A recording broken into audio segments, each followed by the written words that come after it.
আজ আমাদের আলোচনার বিষয় নতুন বিশ্বের দিকে ভৌগোলিক অভিযান। এই পুরো চ্যাপ্টারটাই কিন্তু আধুনিকতার দিকে এগিয়ে যাওয়ার চ্যাপ্টার।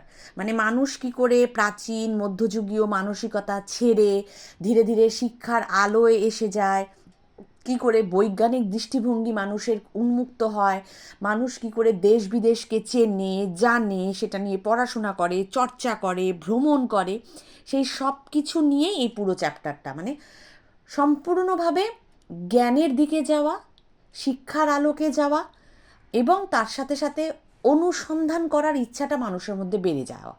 মানে আমি আরও জানবো, আরও জানতে চাই, জানার কোনো শেষ নেই। ফলে জানার দিকে এগিয়ে যাওয়াটার ইচ্ছেটা বা যে পদ্ধতিটা নিয়ে এগিয়ে যাচ্ছে মানুষ, সেটা নিয়েই এই পুরো চ্যাপ্টারটায় আলোচনা। আজকের টপিক নতুন বিশ্বের দিকে ভৌগোলিক অভিযান। মানে নতুন নতুন দেশ আবিষ্কার, একদম সাধারণ বাংলায় বললে যেটা বোঝায়। এবার সেই দেশ আবিষ্কার করার জন্য তো বাড়িতে বসে থাকলে চলবে না, স্বাভাবিকভাবেই সেই নতুন নতুন দেশগুলোর দিকে এগিয়ে যেতে হবে। কিভাবে? সেটা স্থলপথে, জলপথে এগিয়ে যেতে হবে, নতুন নতুন দেশ আবিষ্কার করতে হবে। যে সময়ের ইতিহাস পড়ছি সেই সময় কম্পাস আবিষ্কার হয়ে গিয়েছে। কম্পাসকে দিয়ে দিক নির্ণয় করা যেত, উত্তর দক্ষিণ পূর্ব পশ্চিম এগুলো নির্ণয় করা যেত। তো সেই কম্পাসের ভরসায় বা কিছু কিছু ক্ষেত্রে মানুষের মুখে শুনে যে ওদিকে এরকম দেশ আছে, সেদিকে অন্যরকম দ্বীপ আছে, ওই দেশে এটা পাওয়া যায়, সেই দেশে সেটা পাওয়া যায়, এগুলো শুনে শুনে সেই সময়কার মানুষের মধ্যে, বিশেষ করে মধ্যযুগের মানুষের মধ্যে একটা নতুন দেশ আবিষ্কারের নেশা আসে।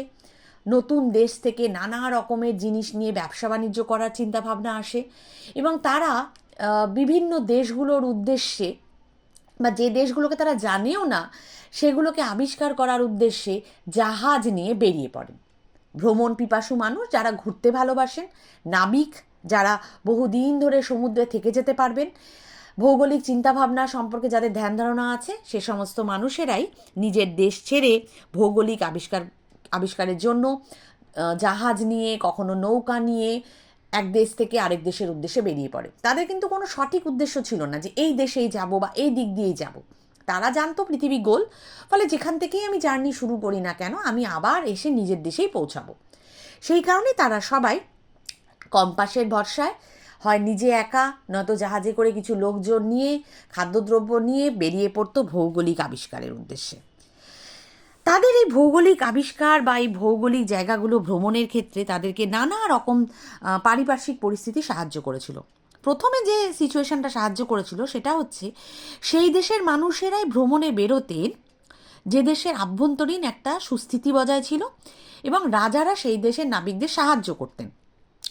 যেমন পর্তুগাল থেকে সবচেয়ে বেশি নাবিক সেই সময় ভ্রমণে বেরিয়েছিলেন, কারণ পর্তুগালের রাজনৈতিক অবস্থা, সামাজিক অবস্থা সে সময় খুব ভালো ছিল এবং রাজা ছিলেন যিনি পর্তুগালের, তিনিও ভীষণভাবে সাহায্য করতেন নাবিকদেরকে নতুন নতুন দেশ আবিষ্কারের ক্ষেত্রে, ভ্রমণের ক্ষেত্রে অর্থ দিয়ে সাহায্য করতেন, লোকবল দিয়ে সাহায্য করতেন, যাতে নাবিকেরা বিভিন্ন দেশগুলো যেতে পারে এবং নানা রকমের দেশ আবিষ্কার করতে পারে, সেগুলো নিয়ে ভ্রমণ কাহিনী বর্ণনা করতে পারে বা নতুন নতুন দেশের সঙ্গে ব্যবসা বাণিজ্য শুরু করতে পারে এই উদ্দেশ্যে।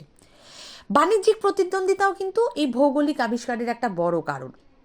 আমার দেশে আমার ব্যবসা বাণিজ্য চলছে, আমি অন্য দেশে গিয়েও ব্যবসা বাণিজ্য করব, কারণ আমার পরিচিত কেউ অন্য দেশে ব্যবসা বাণিজ্য করে বিদেশে ব্যবসা করে অনেক লাভ করেছে, তো আমাকেও তাহলে বিদেশে যেতে হবে, ব্যবসা করতে হবে। তো যেতে হবে মানে সেই সময় তো আর প্লেন ছিল না, স্বাভাবিকভাবেই জাহাজ নিয়ে নিজের দেশের থেকে কিছু জিনিস নিয়ে সেগুলোকে ব্যবসা করার উদ্দেশ্যে অন্য দেশের জন্য মানুষ বেরিয়ে পড়তো। যে দেশ পেত, যেখানে গিয়ে ভালো আতিথেয়তা পেত, ভালো সম্পর্ক বজায় রাখতো, সেই দেশের সাথে গিয়ে নতুন করে ব্যবসা বাণিজ্য কিন্তু মানুষ শুরু করতো। নতুন নতুন বাণিজ্য পথ পাওয়া যেত খুঁজে, সেই রাজ্য দিয়ে, সেই দেশ দিয়ে মানুষ নতুন নতুন দেশগুলোতে পৌঁছাতে পারত আবিষ্কার করার মতো। বেশিরভাগই সমুদ্রপথে মানুষ যেত, সেটা বেশিরভাগ ক্ষেত্রেই ভূমধ্য সাগরের উপর দিয়ে মানুষ যাতায়াত করত, বঙ্গোপসাগর দিয়ে মানুষ যাতায়াত করত, আরব সাগর দিয়ে, ভারতীয় মহাসাগর দিয়ে মানুষ যাতায়াত করত। যে যে দেশ থেকে আসতো সেই দেশে সমুদ্র ধরে তার সামনে সামনে যে দেশগুলো পড়তো সেই দেশগুলোতে তারা ব্যবসা বাণিজ্যের জন্য পৌঁছে যেত, আবার কম্পাসের সাহায্যে দিক নির্দেশ পেত, আবার সেই দেশ থেকে ফিরে আসতো। বিভিন্ন জায়গায় মানুষ যখন নাবিকেরা যেতেন, যেমন মার্কো পোলো, জুরা বা বার্থলোমিও দিয়াজ, এদের মতো নাবিকেরা যখন যেতেন, তারা নিজেদের ভ্রমণ কাহিনীগুলো লিখতেন। দিনের পর দিন, সকাল বিকেল সন্ধে রাত্রি সমস্ত ঘটনা লিখে রাখতেন। পরে সেগুলো বইয়ের আকারে বের করতেন, পাবলিশ করতেন, মানুষ এগুলো পড়তেন। সেখান থেকেও তাদের ভালো আয় হতো, তাদের একটা নেশার কাজও হতো, আবার আর্থিক উপার্জনটাও হতো। বই লেখা, ভ্রমণ কাহিনী লেখা একটা অবশ্যই ভালো নেশা। সেগুলোরও সুবিধে মানুষ পেত এই ভ্রমণগুলো করার ফলে, ভৌগোলিক আবিষ্কারগুলোর ফলে। ভৌগোলিক আবিষ্কারের সাথে সাথে বৈজ্ঞানিক আবিষ্কারও যুক্ত ছিল। আমি প্রথমেই বললাম কম্পাসের আবিষ্কার হয়ে গিয়েছিল, যার ফলে সামুদ্রিক অভিযানে ভীষণভাবে দিক নির্দেশনার ক্ষেত্রে সুবিধে হতো। তুমি স্থলপথে রাস্তা দিয়ে হেঁটে গেলে তুমি ডান দিক বা দিক উত্তর দক্ষিণ বুঝতে পারবে, কিন্তু সমুদ্র দিয়ে যখন চলছো, কোন দিকে সমুদ্র যাচ্ছে, উত্তরে যাচ্ছে না পূর্বতে ঢুকে গেছে, এগুলো বোঝার ক্ষেত্রে কম্পাস ভীষণভাবে দরকার। মানচিত্র সেই সময় ছাপা হতে শুরু করেছিল, ম্যাপ, যেটা দেখেও মানুষ বুঝতে পারতো যে কোন দিকে যাচ্ছি, কোন সমুদ্র থেকে কোন সমুদ্রে আমি পৌঁছচ্ছি। সেগুলো মানুষকে সাহায্য করেছিল ভৌগোলিক আবিষ্কারের ক্ষেত্রে।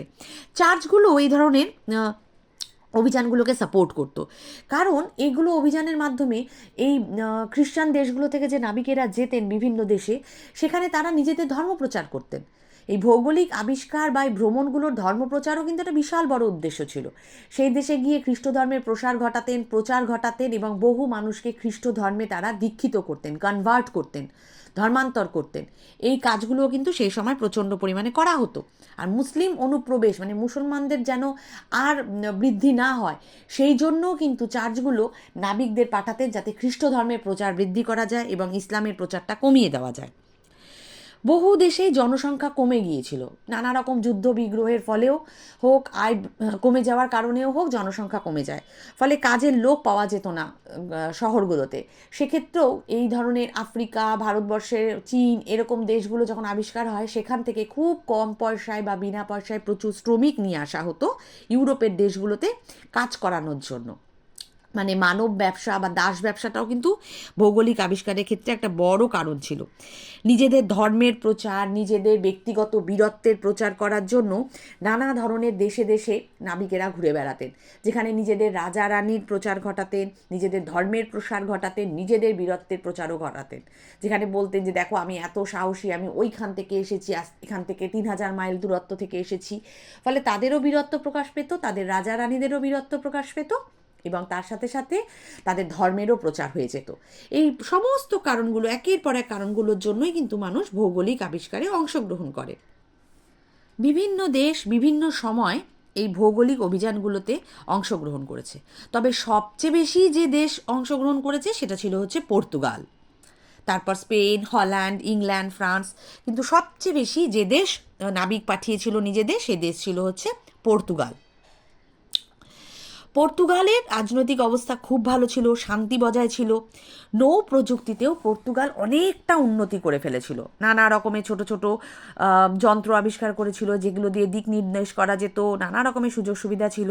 ওদের হাতে অর্থও বেশ ভালো ছিল, প্রচুর ব্যবসা বাণিজ্য করে পর্তুগালের হাতে ভালো টাকা পয়সা এসে গিয়েছিল। ফলে সেই কারণেই তারা ব্যবসা করতে এগিয়ে যায়।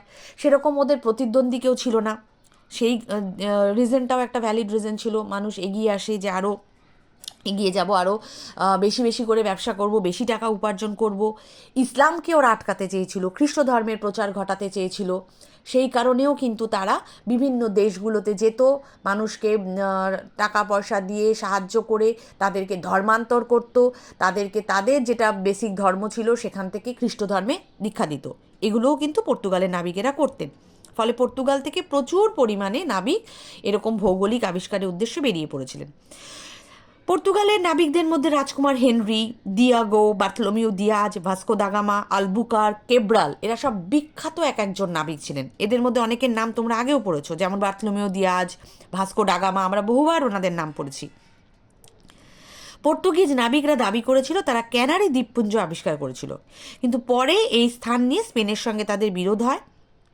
পর্তুগিজ নাবিকরা আফ্রিকার কেউটা দখলের মাধ্যমে ভৌগোলিক আধিপত্য বিস্তার করতে শুরু করে। ভারতেও কিন্তু ইংরেজদের আগে পর্তুগিজরাই এসেছিলেন। ভাস্কো ডা গামা 1498 খ্রিস্টাব্দে ভারতবর্ষে কিন্তু চলে এসেছিলেন। প্রিন্স হেনরি তিনি পর্তুগিজ নাবিক ছিলেন এবং রাজকুমার ছিলেন। তিনিও কিন্তু আফ্রিকার উপকূলগুলোতে প্রচুরবার গিয়েছেন। সেইখানে তিনি বোজাদোর বলে একটা অন্তরীপে পদার্পণ করেছিলেন, বোজাদোর অন্তরীপে থেকেছিলেন তিনি। তার নির্দেশ করা পথগুলো দিয়ে আফ্রিকার সেনেগাল নদী আরও ঘানা পর্যন্ত পর্তুগিজ মানুষেরা পৌঁছে যায়। তিনি সমুদ্রপথের একটা মানচিত্র তৈরি করেন, মানে ম্যাপ সাধারণত আমরা স্থলপথের দেখি, কিন্তু রাজকুমার হেনরি প্রথম জলপথের বা সমুদ্রের ম্যাপও তৈরি করেন, যে কোন সমুদ্র দিয়ে কোন সমুদ্রে পৌঁছানো যায় এবং কোন দেশ আগে পড়বে। নাবিক দিয়েগোও তাই। প্রিন্স হেনরি নৌবিদ্যালয়, যেখানে তিনি নৌযাত্রাগুলো মানুষকে শেখাতেন, সেখান থেকে বার্থলোমিউ দিয়াজ নামে একজন বিখ্যাত নাবিক গড়ে ওঠেন। তিনি 1486 সালে প্রচণ্ড ঝড় বৃষ্টি উপেক্ষা করে আফ্রিকা মহাদেশের দক্ষিণ দিকে পৌঁছান। যেহেতু প্রচণ্ড ঝড় বৃষ্টি ছিল রাস্তায়, নদীপথে, সমুদ্রপথে, তিনি সেই জন্য এটাকে বলেছিলেন ঝড়ের অন্তরীপ, কেপ অফ স্টর্ম। অন্তরীপ শব্দের অর্থ হচ্ছে কেপ, কেপ অফ স্টর্ম, ঝড়ের অন্তরীপ। পরে পর্তুগালের রাজা দ্বিতীয় জন আশা করেছিলেন যে এই পথ দিয়েই হয়তো ভারতে পৌঁছানো যাবে। আর ভারতকে বলা হতো মশলা দ্বীপপুঞ্জ, প্রচুর মশলা পাওয়া যেত ভারতে, ব্যবসার জন্য ভীষণ উপকারী। তারপর সেখান থেকেই ভারতে পৌঁছানো যাবে এই আশা করেছিলেন যেহেতু দ্বিতীয় জন, সেই কারণেই ঝড়ের অন্তরীপের নাম পরিবর্তন করে সেটাকে নাম রাখেন তিনি উত্তম আশা অন্তরীপ, মানে খুব ভালো একটা আশার অন্তরীপ, Cape of Good Hope. Bharat মহাসাগরকেও বার্থলোমিউ দিয়াজ আবিষ্কার করেছিলেন, বা তিনি ওই পথ দিয়ে প্রথম গিয়েছিলেন। তিনি বলেছিলেন ভারত মহাসাগর দিয়ে রাস্তা দিয়ে যদি যাওয়া যায় সমুদ্রপথে, তবেই ভারতবর্ষকে কিন্তু আবিষ্কার করা যাবে। ভাস্কো ডা গামা 1498 ভারতবর্ষে এসেছিলেন কালিকট বন্দরে। তিনিই ভারতে প্রথম এসে ব্যবসায়িক লেনদেনগুলো শুরু করেন। তারপরে তিনি ভারত থেকে প্রচুর মশলাপাতি নিয়ে যান ইউরোপে, এবং ইউরোপে সবাইকে বোঝান যে ভারতকে যদি দখল করা যায় তাহলে ভারতের মশলাগুলো নিয়ে প্রচুর ভালো ব্যবসা করা যাবে। এরপর এসেছিলেন পর্তুগালের বিখ্যাত নাবিক আলফান্সো ডি আলবুকার্ক। তিনি আরবদের বিভিন্ন স্থানে অটোমান তুর্কিদের সাথেও বহু নৌ সেনাবাহিনী পরিচালনা করেছিলেন, নৌ অভিযানও পরিচালনা করেছিলেন। আলবুকার্ক ইথিওপিয়ার নিকটবর্তী হরমুজ বন্দর দখল করেন, উত্তমাশা অন্তরীপ ক্রস করেন, এমনকি তিনি গোয়া পর্যন্ত পৌঁছে গিয়েছিলেন, ভারতবর্ষের গোয়া। সেখানে তিনি গোয়ায় বহু পর্তুগিজ উপনিবেশ স্থাপন করেছিলেন। সেই কারণেই কিন্তু 1947 ভারতবর্ষ স্বাধীন হয়ে গেলেও গোয়া স্বাধীন হয়নি, কারণ গোয়া ইংরেজদের আন্ডারে ছিল না, গোয়া ছিল পর্তুগিজদের অন্তর্গত। সেই কারণে গোয়া স্বাধীন হতে হতে 1960 সাল লেগে যায়। কেব্রাল আরেকজন বিখ্যাত পর্তুগিজ নাবিক ছিলেন, তিনিও বহুবার ব্রাজিল যান, ব্রাজিল আবিষ্কার করেন, ভারতে আসেন, ভারতের কোচিনে এসে পৌঁছেছিলেন এবং সেখান থেকে তিনি ব্যবসা বাণিজ্য করতে শুরু করেন। প্রচুর মশলা তিনিও ভারত থেকে পর্তুগালে নিয়ে যান। পর্তুগালের পর আরও একটা দেশ ছিল যারা প্রচুর অভিযান করেছিল, সেরকমই একটা দেশ হচ্ছে স্পেন। স্পেনেরও তাই রাজনৈতিক সামাজিক অবস্থা খুব ভালো ছিল, কিন্তু স্পেন ঠিক করে স্পেন যে রাস্তা দিয়ে পর্তুগাল গিয়েছিল, যে সাগর পথ ধরে পর্তুগাল পৌঁছেছিল বিভিন্ন দেশে, স্পেন সেদিক দিয়ে যাবে না, ওরা পশ্চিম দিক দিয়ে যাবে যাতে কোনো রকম প্রতিদ্বন্দ্বিতা না থাকে। স্পেনের রাজা রানী ফার্দিনান্দ এবং ইসাবেলা প্রচণ্ড পরিমাণে নাবিকদেরকে সাহায্য করেছিলেন, যাতে নাবিকরা বিভিন্ন দেশগুলো ভ্রমণ করতে পারেন এবং সেখান থেকে বিভিন্ন ব্যবসায়িক আদান প্রদানও শুরু হতে পারে। প্রথম যিনি এরকম অভিযান শুরু করেছিলেন তিনি ছিলেন ক্রিস্টোফার কলম্বাস। কলম্বাসের নামও শোনা উচিত। তিনি স্পেনের রাজা ফার্দিনান্দ রানী ইসাবেলার সাহায্যে আটলান্টিক মহাসাগর ধরে তার অভিযান শুরু করেন। 4 বার তিনি ভারতের অভিযান করেন, বহুবার ভারতে এসেছেন। তারপর তিনি সালভাডোর, মাটো, মারিয়া, কিউবা, এই সমস্ত জায়গা, কোস্টারিকা, হন্ডুরাস, বহু জায়গা তিনি আবিষ্কার করেন। তিনি ওয়েস্ট ইন্ডিজ আবিষ্কার করেছিলেন, যার নাম তিনি দিয়েছিলেন পশ্চিম ভারতীয় দ্বীপপুঞ্জ। তিনি প্রথমে ভেবেছিলেন ওটাই ভারত, পরে জানা গেল যে না, সেটা ভারত নয়, ওটা ওয়েস্ট ইন্ডিজ বা পশ্চিম ভারতীয় দ্বীপপুঞ্জ। তিনি পশ্চিম ভারতের আদিবাসী, যারা স্থানীয় অধিবাসী ছিলেন, তাদেরকে নতুন নাম দেন রেড ইন্ডিয়ান। এখনও তাদেরকে রেড ইন্ডিয়ানই কিন্তু বলা হয়। আরেকজন বিখ্যাত স্পেনীয় নাবিক ছিলেন আমেরিগো ভেসপুচি। তিনিও বহু জায়গা ঘুরে এসেছিলেন, 4 বার তিনি আমেরিকার ভেতরে যান। বিভিন্ন স্থানে তিনি পৌঁছান আমেরিকার, ব্রাজিলে যান, ত্রিনিদাদে যান, বেলেম যান, বহু জায়গা। তিনি প্রথম একটা নতুন মহাদেশ আবিষ্কার করে তাকে নতুন বিশ্ব নাম দিয়েছিলেন, নিউ ওয়ার্ল্ড, যেটার পরবর্তীতে আমেরিগো ভেসপুচির নাম অনুসারে নাম রাখা হয় আজকের আমেরিকা। আমেরিকাকে আমেরিগো ভেসপুচি আবিষ্কার করেছিলেন। আরেকজন বিখ্যাত স্পেনের নাবিক ছিলেন বালবোয়া, ভাস্কো নুনেজ ডে বালবোয়া। তিনিও স্পেন থেকে দক্ষিণ আমেরিকার বিভিন্ন জায়গায় ঘুরে বেড়ান, সমুদ্রে সমুদ্রে। কলম্বিয়া থেকে 40 মাইল দক্ষিণে সোনায় ভরা একটি সাগরের সংবাদ তিনি শোনেন। জানতে পারেন যে সেখানে নাকি প্রচুর সোনা রয়েছে সাগরের জলে। সেদিকে অভিযান চালান, কিন্তু না, সোনা পাওয়া যায়নি। কিন্তু তিনি দক্ষিণ মহাসাগর আবিষ্কার করেন। ম্যাগেলান, ফার্দিনান্দ ম্যাগেলান, তিনিও স্পেনের রাজার সাহায্যে 5টা জাহাজ নিয়ে যাত্রা শুরু করেন। প্রশান্ত মহাসাগরে তিনি প্রথম নামকরণ করেন প্যাসিফিক ওশান, কারণ ভীষণ শান্ত সাগর হচ্ছে প্রশান্ত মহাসাগর, খুব শান্ত তার ঢেউগুলো, তাই তার নাম দেন প্যাসিফিক ওশান। ফিলিপাইন দ্বীপপুঞ্জ ম্যাগেলান আবিষ্কার করেন। তিনি প্রায় পুরো পৃথিবী প্রদক্ষিণ করেছিলেন। 5 বারের ওপরে তিনি সমুদ্র অভিযান করেছিলেন এবং তাতে প্রায় পুরো পৃথিবী তিনি সমুদ্রপথে ঘুরে বেরিয়েছিলেন। সে কারণেই তাকে জলপথে প্রথম পৃথিবীর প্রদক্ষিণকারী বলা হয়। এছাড়াও কোর্টেস, গিজারো, আরও অন্যান্য অনেক নাবিক ছিলেন স্পেনের, যারা বিভিন্ন সময় অভিযান করেন। যেমন পিজারো পেরু খুঁজে বের করেছিলেন, ইনকা সভ্যতা খুঁজে বের করেছিলেন। স্পেনের থেকে তিনি ফিলিপাইন্স দ্বীপপুঞ্জ গিয়ে দখল করেছিলেন এক সময়। এরকম বহু পর্তুগাল স্পেনের নাবিকেরা সাগরে অভিযান করেন এবং বহু বহু দেশগুলো তারা নতুন নতুন করে আবিষ্কার করেন।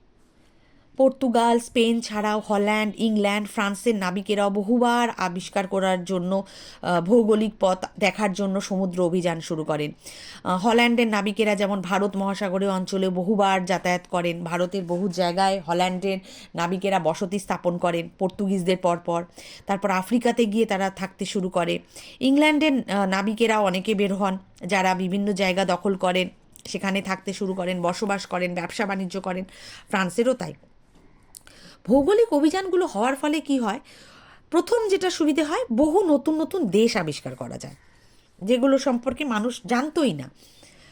পৃথিবীর পশ্চিম দিকের মানুষেরা আমাদের মতো পূর্ব দিকের দেশগুলোকে জানতে শেখে, মানতে শেখে, ব্যবসা বাণিজ্য করে, আর্থিক আদান প্রদান হয়।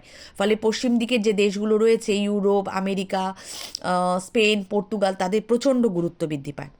দ্বিতীয়ত আরেকটা সুবিধে হয়, প্রচুর পরিমাণে এই ভারত, চীন, আফ্রিকা, যে দেশগুলো আর্থিকভাবে ভীষণ পিছিয়ে পড়েছিল এবং জনসংখ্যা প্রচুর, সেখান থেকে প্রচুর কৃতদাস আমদানি করা যায়। বহু দেশ যেমন ভারতের বিভিন্ন জায়গাগুলো, গোলকুন্ডার মতো জায়গা, আরও বহু জায়গা থেকে প্রচুর সোনা, হিরে আমদানি করা যায়। এগুলোও কিন্তু ভীষণ লাভ। নতুন নতুন বাণিজ্য পথ আবিষ্কার হয় ভৌগোলিক আবিষ্কারের ফলে। ব্যবসা বাণিজ্য ফুলে ফেঁপে ওঠে। বহু দেশ প্রচুর প্রচুর ব্যবসা বাণিজ্য করে। আবার নতুন একটা শ্রেণীও সমাজে গড়ে ওঠে, মধ্যবিত্ত শ্রেণী। সমাজের একেবারে অভিজাত শ্রেণী, আবার একদম দরিদ্র শ্রেণীর মাঝামাঝি একটা শ্রেণী গড়ে ওঠে, মধ্যবিত্ত বা মিডল ক্লাস শ্রেণী, যারা বড় ব্যবসায়ী ছিল না, কিন্তু ব্যবসায়ীদের সঙ্গে নানা ধরনের আদান প্রদান তারা করতেন। যারা শিক্ষিত হতেন, ধনী হতেন না, আবার দরিদ্রও হতেন না। এরকম একটা নতুন শ্রেণী বা নতুন ক্লাসও কিন্তু তৈরি হয়। পর্তুগিজ নাবিক ভাস্কো ডা গামার মাধ্যমেই ভারতবর্ষের সঙ্গে ইউরোপের বিভিন্ন দেশের পরিচয় হয়, ব্যবসা বাণিজ্য শুরু হয়। আবার বার্থোলোমেও দিয়াজদের মতো নাবিকদের দ্বারাও বহু নতুন নতুন দেশ আবিষ্কার করা হয়। ফলে এই ভৌগোলিক অভিযানগুলোতে পর্তুগাল, স্পেন, ফ্রান্স, হল্যান্ড, এই দেশগুলোর একটা বিশাল অবদান রয়েছে। এই দেশের মানুষেরা, নাবিকেরা বহু দেশ ঘুরে পৃথিবীর বহু জায়গা তারা আবিষ্কার করেছেন। ফলে পৃথিবীর যে প্রান্তগুলো অপর প্রান্তকে জানতো না, সেই দুই দেশের দুই প্রান্তের মানুষদের একে অপরের সঙ্গে যোগাযোগ হয়, তাদের সাংস্কৃতিক আদান প্রদান হয়, ব্যবসায়িক আদান প্রদান হয়, আর্থিক উন্নতি হয়, নানা রকমের উন্নতি হয়। ফলে ভৌগোলিক আবিষ্কারগুলো আমাদের পরবর্তীতে বৈজ্ঞানিক আবিষ্কারের ক্ষেত্রে, সামাজিক উন্নতির ক্ষেত্রে, সাংস্কৃতিক উন্নতির ক্ষেত্রে প্রচুর প্রচুর প্রভাব বিস্তার করে।